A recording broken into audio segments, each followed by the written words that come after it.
নমস্কাৰ বন্ধুসকল, স্বাগতম জনাইছোঁ বহাট লাইভৰ এটা নতুন ভিডিঅ'ৰ মাজলৈ। আৰু আজিৰ ভিডিঅ'টোত মই আপোনালোকৰ কাৰণে এটা গুৰুত্বপূৰ্ণ খবৰ লৈছোঁ, গতিকে ভিডিঅ'টো স্কিপ নকৰি শেষলৈকে চাই থাকিব।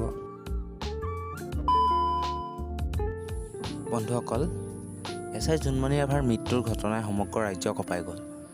কিন্তু তাৰ সমান্তৰালকৈ CBI এতিয়া জোনমণিৰ ৰহস্যজনক মৃত্যুৰ তদন্ত কৰি আছে।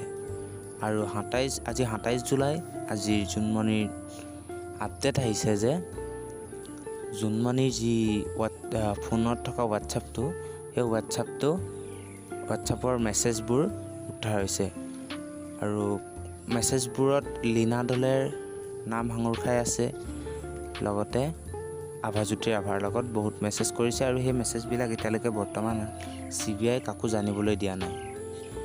আৰু সেই মেছেজখিনিৰ পাছতেই জোনমণিৰ ৰাতিলৈ মৃত্যু হৈছিল। আৰু এতিয়া এইখিনি যিখিনি মেছেজ পাইছে, এই মেছেজখিনিৰ ভিত্তিত লীনা দলে আৰু আভাজ্যোতি ৰাভাক পুনৰ মাৰাথান জেৰা চলোৱাৰ সম্ভাৱনা আছে। আৰু বৰ্তমানে CBI জোনমণিৰ ওপৰত আকৌ নতুন তথ্য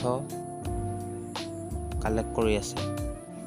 বন্ধুসকল, লীনা দলে প্ৰথমে জোনমণি ৰাভাক হোৱাটছএপত মেছেজ কৰি তেখেতৰ কোৱাৰ্টাৰলৈ বুলি মাতি পঠাইছিল।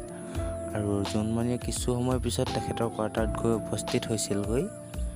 আৰু তাৰপিছত জোনমণিয়ে মাতৃক ফোন কৰিছিল তাৰে কিছু সময় পাছতেই যে তাই বৰ্তমান লীনা দলেৰ কোৱাৰ্টাৰত আছে, ঘৰত অহা কিছু দেৰি হ'ব।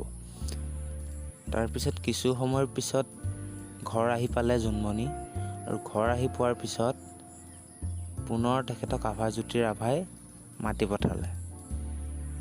তাতো আভাজ্যোতি ৰাভাই কিছু মেছেজ কৰিছে, হয়তো ফোনযোগে মাতি পঠিয়ালে। কিন্তু CBIৰ তথ্যৰ মতে আভাজ্যোতি ৰাভা আৰু লীনা দলে দুয়োৰে মেছেজ উদ্ধাৰ হৈছে। তাৰপিছত মাতি পঠিওৱাৰ পিছত আভাজ্যোতি ৰাভাৰ লগত আছিল কিছু দেৰি। তাৰপিছতেই জোনমণিৰ এই পথ দুৰ্ঘটনাটো সংঘটিত হৈছিল। এতিয়া CBI এটা কথা জেৰা চলাব আভাজ্যোতিৰ লগতে লীনা দলে।